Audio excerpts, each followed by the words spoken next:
Si Rombing, si Rombing, si Rombing.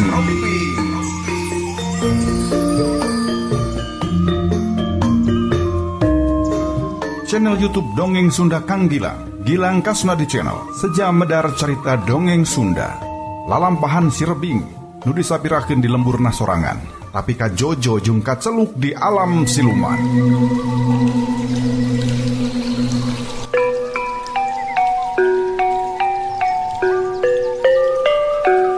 Manehna bisa ngarti kana basa sasatoan jeung boga kakuatan gaib pikeun nalukeun bangsa lelembutan. Tarekahna dina enggoni ngagagalkeun niat jahat Abah Wikanta dukun lepus di desana kudu adu hareupan jeung balad-baladna bangsa siluman ogol pikiran pati nu pinuh ku rupa-rupa kaahengan. Tong hilap subscribe, like, jempolna bagikeun di medsos kasugri sadayana sareng diantos silaturahmina di kolom komentar. Kasugri pamiarsa, urang sami-sami pedar dongeng Sunda karya Kang Gun. Dina judul Si Rebing, si Rebing, si Rebing, si Rebing.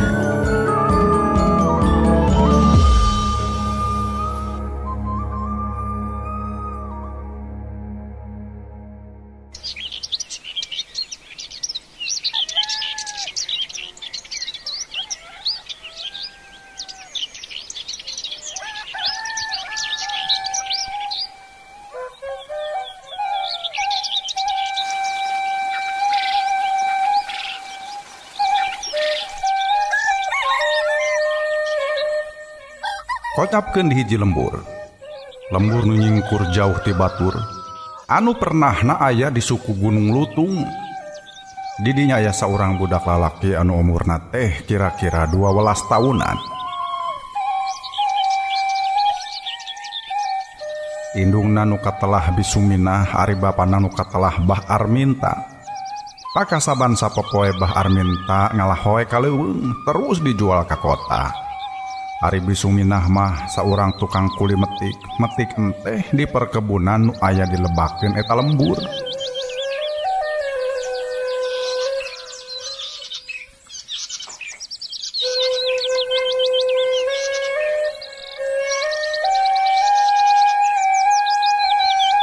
Eta budak lalaki teh ngaranna Sarwita. Nganting saha nu ngamimpianana manehna teh nalahna teh sok disarebut si Rebing we ku sararea oge. Ngan ukur indung bapana utara nyebut si Rebing teh kangaranan ka anak atuh. Ceuk batur kumaha-kumaha ge anggar we nyaah ari anak mah. Nyaah ari ka anak mah komo ieu anak ngan hiji-hijina. Tapi sanajan kitu bapana tara ieu curak care kanu sok nyarebut si Rebing ka anakna teh. Bae da moal bohak cenah kitu ceuk bapana teh. Ari si Rebing sorangan teu ieu dijieun pikiran. Manehna oge tara ieu ambak mun ku batur-baturna sok nyarebut kitu teh. Manehna mah kawilang budak nu tara loba omong jeung daekan we deui. Dititah ku sasaha ge tara nyebutkeun embung sanajan teu diburuhan oge.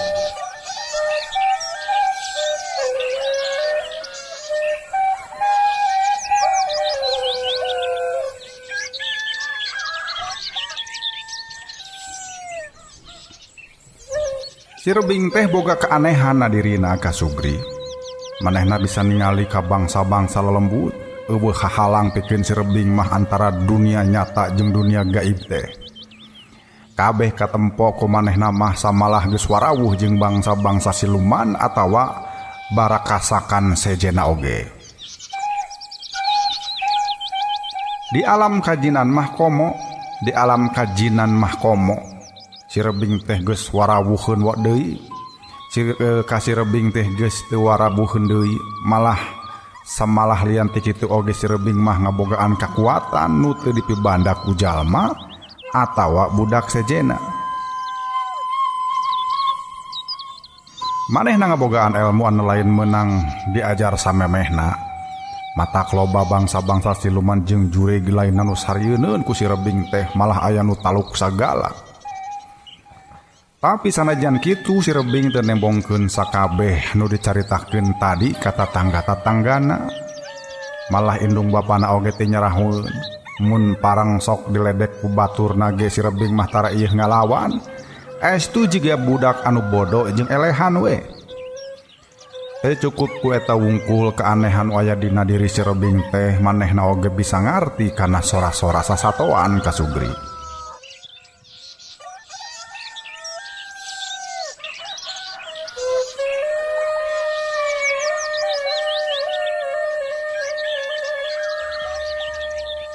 Manehna bisa ngarti mun aya hayam keur kongkorongok embe keur ngaberele. Pokona si Rebing mah ngartieun we. Karena naon rupa-rupa sato nu disarada teh malah geus dikenal ku bangsa sasatoan nu aya di wewengkon nu deukeut di lembur nama. Dina hiji waktu kira-kira wanci tengah poe keur memejehna moreret kawantu keur usum halodo nu kawilang tarik si Rebing keur nanggung suluh tos ti leuweung.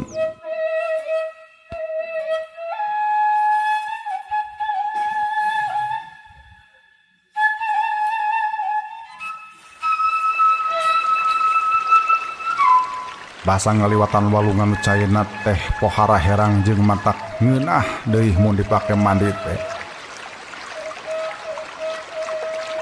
Rag si Rebing eureun heula. Tanggungan suluhna diecageun baragadal muka bajuna. Ngan ari kolorna mah teh dibuka. Da sok sieun aya nu nempoeun. Pangboro ku batur ku Kang Gilang ge teh eraeun si Rebing mah. Padahal mungkinnya salah lakinya. Si Rebing mah kitu eraeun katingal ku abdi ge.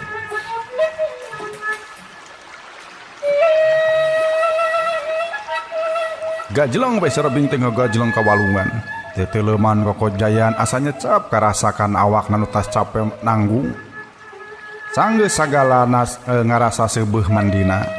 Kalacat si Rebing teh hanjat ka luhur manehna rarat-reret nempoan bajuna nu tadi disampaikeun di rungkun cau. Tapi bajuna teh geus taya di tempat eta. Koloyong deui manehna neangan ka tempat sejena bari ngingkap-ngingkapkeun rungkun nu aya di dinya. Nah kemana nya? Eta di masjid di luhureun tangkal. Di luhureun tangkal anak cau di teu teh. Gerantes si Rebing. Bari nulak cangkeng panonna rarat-reret ka sabulireun walungan. Tapi sabot kitu neangan naon aka? Neangan bajulin.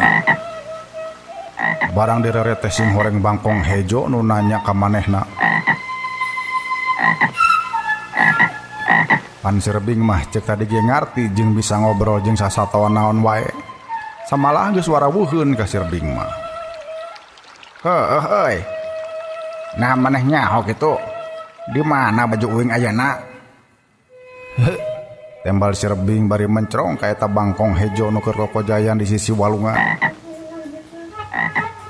Tadi dibawa ku si Juhe jeung batur-baturna. Ka saungna Aki Muin. Pokna deui eta si bangkong hejo teh bari teuleum karelep.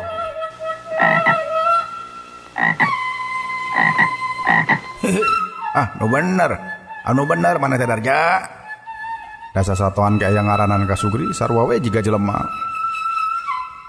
Aslina Juwe susul ka ditu bisi teu percaya mah. Ceuk eta bangkong hejo nu ngaranna si Darja teh. Pohara ka Sugri. Untung teu ngaranan si Gilang ge. Ampun. Aja satoan ngaranna si Darja. Boga adi teh si Darja teh si Kasja jeung si Misja. Sugri. Orang teraskeun. Darana ge dongeng ya malah hiburanna ka Sugrinya.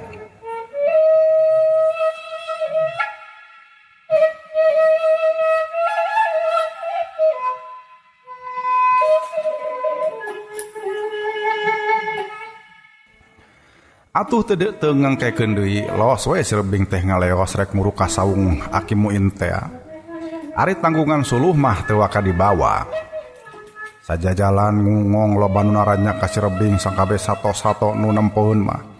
Kabeh ge naranya ka si Rebing daheraneun nempo si Rebing dibuligir ukur di kokolor bari jiga nu ambak.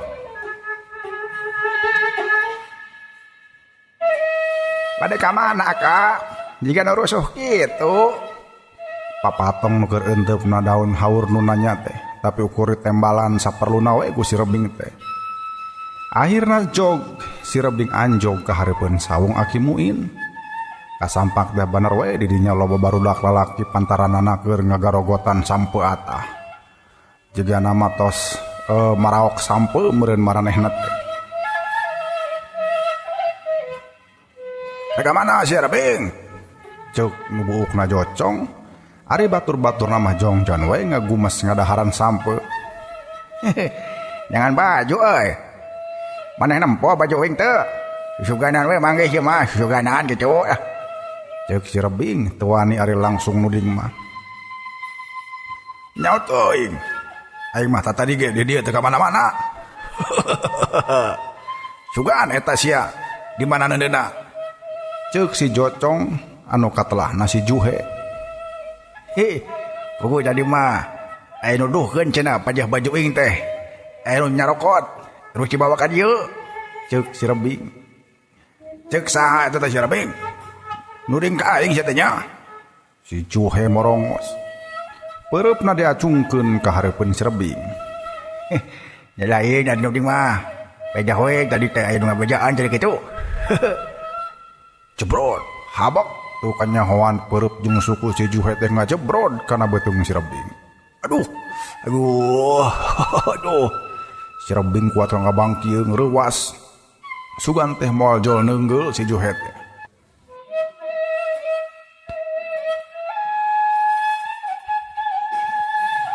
Sakali deui sia nu deung ka aing, nu nyumputkeun baju sia. Dipengkoran ku aing mah tah cokor teh. Ayo euy.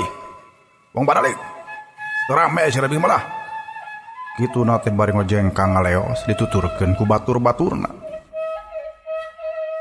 Si Rebing ukur bisa ngajajanteng bari neuteup ka lebah pating ngaleosna si Juhe jeung baturna.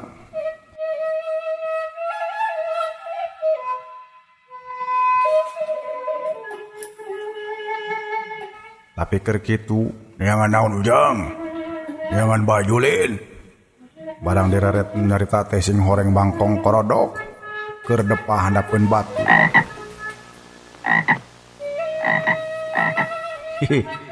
Nya bah. Sugan abahnya ho di mana tuh? Baju uing disarumbulkeun anak ku barudak teh tuh. Tuh di luhureun sawung jelapna jerami. Walon eta bangkong korodok. Nya be warang si Rebing tanggah katempo bajuna aya nyelap di dinya. Atuh terus we dicokot rap we dipake. Aduh, nuhun bah nuhun ah. Rek balik bah. Geus borit ge geuning aduh. Borit ieu teh. Juga tuh hari moal nyimpang heula mah. Si rek daar heula tuh. Ceuk eta bangkong korodok teh bari lukutup asup ka jero liang batu.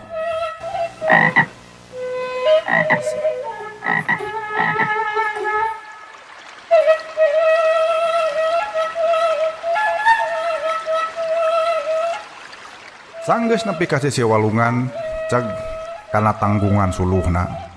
Satuluyna lempang bari nanggung suluh muruk ka lemburna.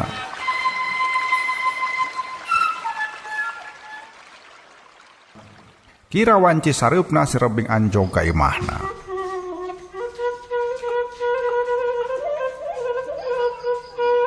Gubrag suluh teh digubragkeun di pipir bus manehna asup ka lawang dapur. Angkeuhan teh rek langsung ngentah sangu ka indungna, da beuteungna geus lapat teu tadi keneh oge. Tapi di dapur teh suwung indungna nu biasana sok keur campogo bari mirun seuneu harita mah teu katempo. Malah hawuna oge aya tanda-tanda urut dihurungkeun, tiis we ukur aya suluh di luhureun hawu teh. Ngahaja dideangkeun. Ret kana pago kojengkang si Rebing teh mukaan tetenong lapur kejo saremeh-remeh acan. Duh, emak ya. Teh nyangu-nyangu. Emak teh nyangu juga nama duh. Gerentesna bari blus ka lawang imah. Katempo indungna keur ngahunjar bari keur kekerod baju nu soe.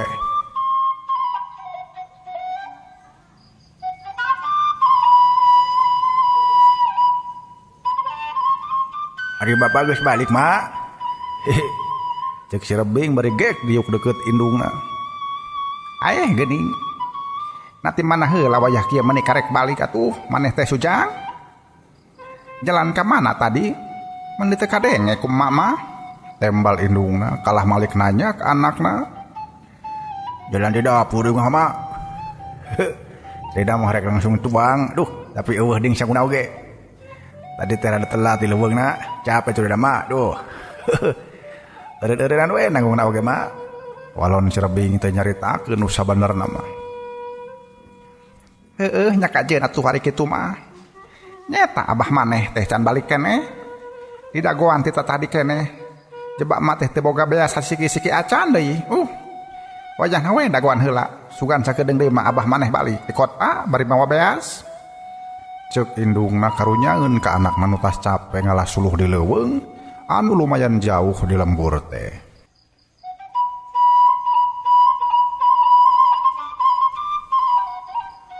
Karek oge cacap bisunginah ngomong kulutrak di luar aya mukakeun panto sing horeng teh Mang Arminta bapana si Rebing teh. Nu tas ti kota ngajual hoe meunang ngalati leuweung. Tapi katemponna teh lengoh lempangna ge jiga nu lungse. Tah geuning, papa maneh geus balik? Ceuk bisuminah. Bari neuteup ka salakina nu karek datang. Geus meunang, teu ngecelok beas teh yeuh. Kalah carita kitu salakina teh. Atuh geus teh sak deui pasti salakina teh geus teu hasil balik ti kota teh. Hoe nu dijualna taya nu meuli da lain sakali wae kajadian jiga kitu teh. Kadang-kadang sababaraha poe teh meunang duit mun balik ti kota teh. Balaraah. Eueuh nu mere geus dipapal ngecelok ka sasaha oge. Ngan teu we ka bahwi kantama hoream. Walon bisumina. Duh kumaha tuh. Da akang oge lapur ieu teh. Teu payu hoena oge.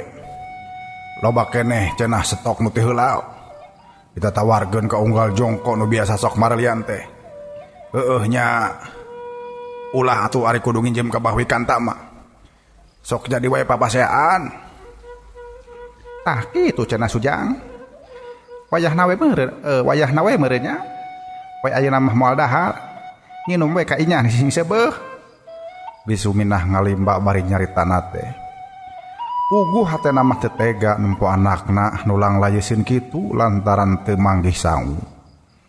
Teu nembalan dikitukeun ku indung bapana teh leos we si Rebing teh ka anggona terus we sare nang karak luhureun kasur nu geus lepet.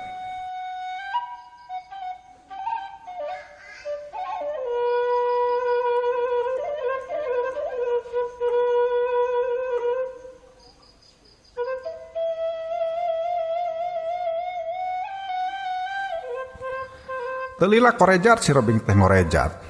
Terus hudang leos we keluar ti kamarna. Rek mana deui Sujang? Indungna nanya. Heuh keluar heula mah ah. Hareudang dingguan mah duh. Da moal jauh mak. Dina golodog ge barek angin. Tembalna. Sanggeus aya di luar geek si Rebing diukna golodog. Beuteungna asa kacida peurihna. Sabot keur kitu kareret ku manehna aya saurang budak leutik dugul keur kakatayepan di pipir tatanggana.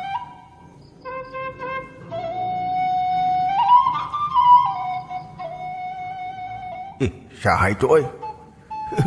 Siga si Kundil loh. Kerentas hatena si Rebing. Si Kundil teh lain bangsa manusia, tapi bangsa tuyul nu sok bisa maokan duit teh geuning. Wawuheun si Rebing mah. Jorojo aya niat rek nyampeurkeun ka eta tuyul nu ngaran si Kundil teh.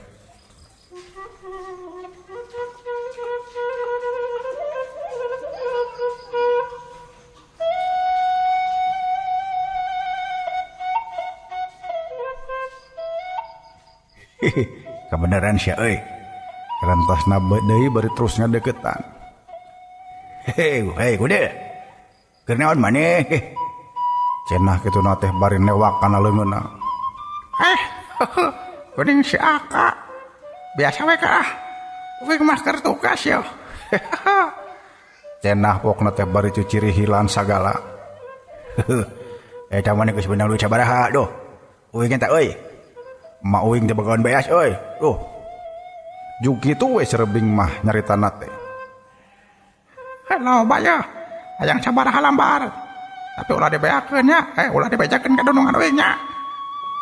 Kituna teh bari ngasongkeun duit ribuan ka si Rebing. 5.000 lah. Keur meuli beas ye jeung deungeuna. Ayeuna keneh ku rek dibelikeun ieu ka warung. Nya, haya tuh. Atuh terus we si Rebing teh nampanan duit ti si Kundil 5.000. 5.000 zaman hari tamah kira-kira 50.000 we ku zaman ayeuna mah. Nuhunnya. Juga itu. Ini teh ka itu. Ceuk si Rebing.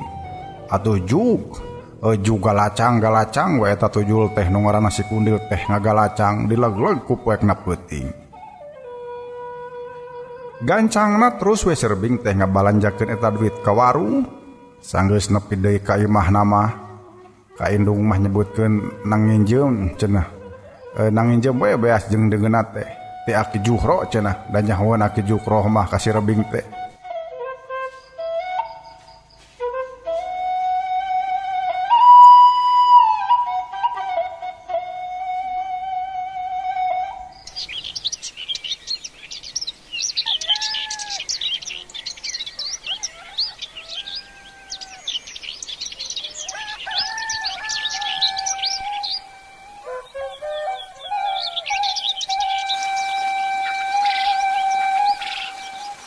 Kasugri pamiarsa mitra kaum dangu anu mulia. Kacaturkeun isukna kira-kira wanci hanet moyan. Si Rebing teh kakaraeun masih keneh diharudung sarung bari moyan pipireun imahna. Angkeuhan teh da suluh mah masih keneh ngebugrug di dapur ge. Jabati kitu manehna ngarasa capek urut sababaraha poe teh reureuh-reureuh turun gunung unggah gunung. Ngala suluh kaleuweung teh meujeuhna istirahat kitu meureun pamikirna teh.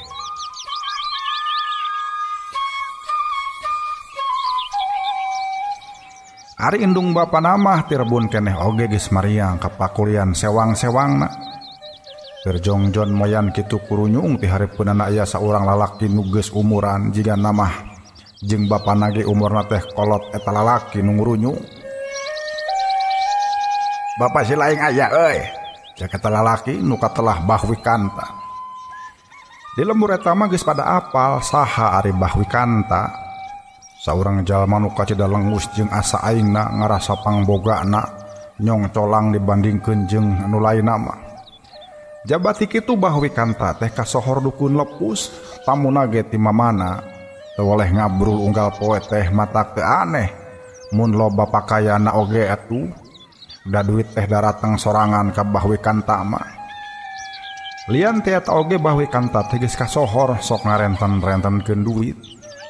Mun nginjem 1.000 kudu mulang 20.000 dina jero saminggu. Mun teu mayar teh sok naon we dijabel. Malah incuna Aki sahuri mah kulantaran teu boga jaminan kapaksa we incuna nu awewe teh karek umur 14 tahun. Jadi gantina dipaksa dibawa ku anak buahna Bahwi Kanta.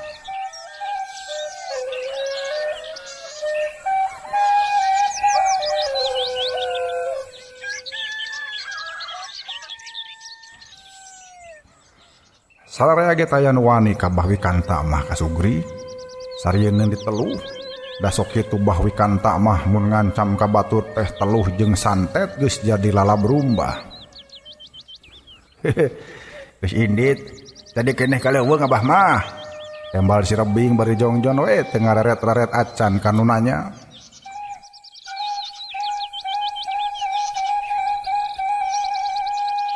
Ari nyarita jeung dewek. Yang hareup sia beungeut teh. Ceuk Bahwi Kanta. Asa teu dihargaan meureun ku budak satepak pantar si Rebing. Nu taya ajenna naon kitu pamikirna teh. Ai punten bah punten bisa duh. Si Rebing bepuntenan bari manggut ayeuna mah. Lah kitu sia teh. Engke mun bapa si lain geus balik, omat. Bejakeun ka imah dewe kitu. Omat bejakeun ku si lain sia Rebing. Itu nate bari leos we ngingking ka kulon kieu.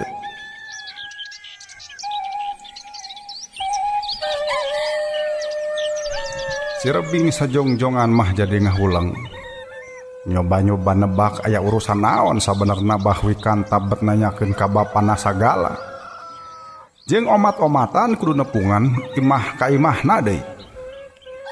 Tapi lebeng teu kapireng ku si Rebing teh nganu jelas mah sing saha nu boga urusan jeung Mbah Wikanta tangtuna lain beja pikagenaheun. Keur ngahulang kitu seleber aya hayam bikang keur diudag-udag ku hayam jago kadenge jeung kahartieun ku si Rebing mah. Basa hayam bikangna bebereket bebereket tekan teh.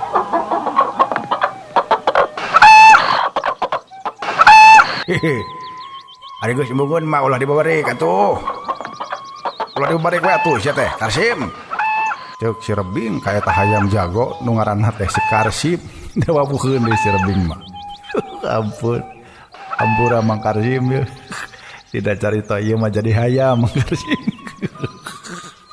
Aduh ampun. Enggak orang teraskeun. Atuh rege teh hayam jago teh eureun lumpatna hareupeun si Rebing.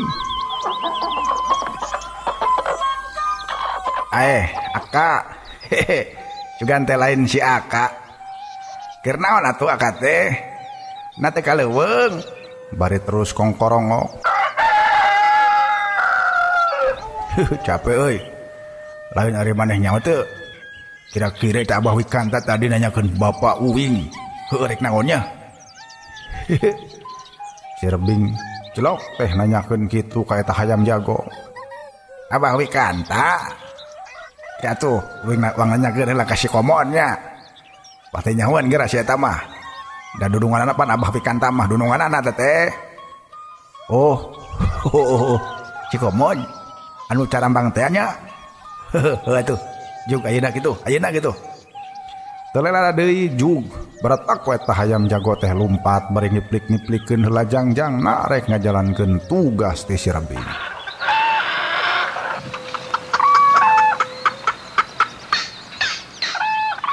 Telela oge jug kurunyung deui tah hayam jago teh nu ngaranna si Karsim teh. Pohara geus ngurunyung duaan kadinya teh jeung hayam jago anu buluna carambang huluna teh dugul jawerna panjang.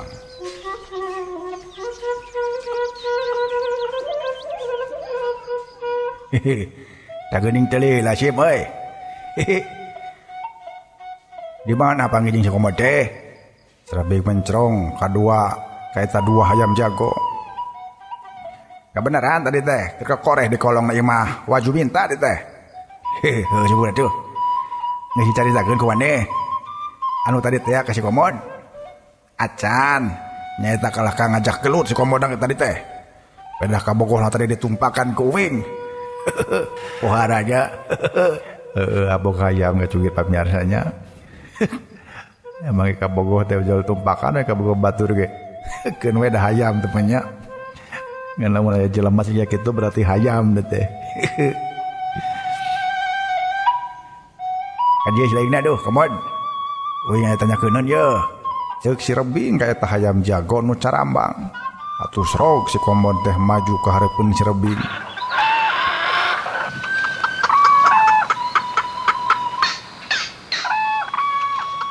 Rek nanya naon atuh, maka dawing mah teu kokoreh diburuan Aka. Pokna terus kekiplik.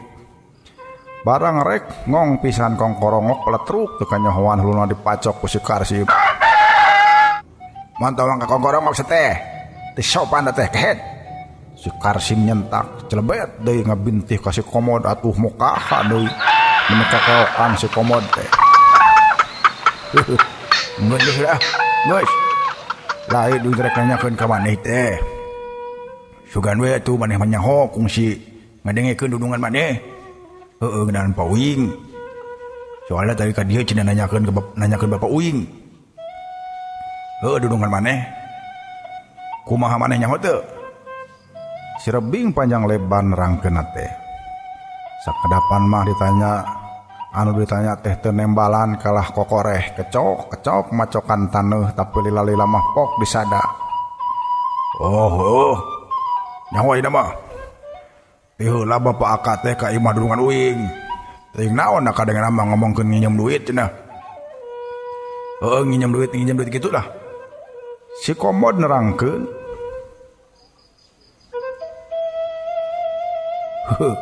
Guys pasti lah. Urusan nginjam je duit imah. Jadi tadi ke guys, tang kadinya wing teh. Tapi nah habat dititah kai mana sagala tunya. Si Rebing ngomong teh teuing ditujukeun ka saha. Ari hayam jago nu dua teh ukur pating paralong we ngadeng si Rebing nyarita kitu teh. Juga aja, rek dulu mah. Tuh aya si Inem tuh. Tuh karudak tuh. Kuduaan mah udah.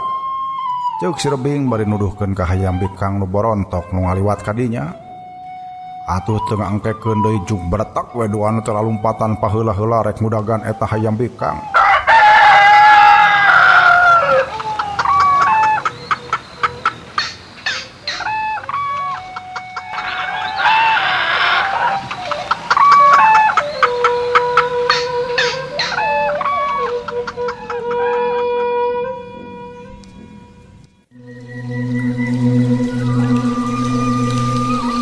Kasugi pemirsa, urang tekapkeun dugi ka dieu heula. Pedaran dongeng Sunda Si Rebing karya Kanggun, urang tepang dangdu enjing dina waktos sareng channel YouTube anu sami. Lujeng kantun permios Waluya Dongeng Sunda. Waluya Dongeng Sunda. Waluya Dongeng Sunda.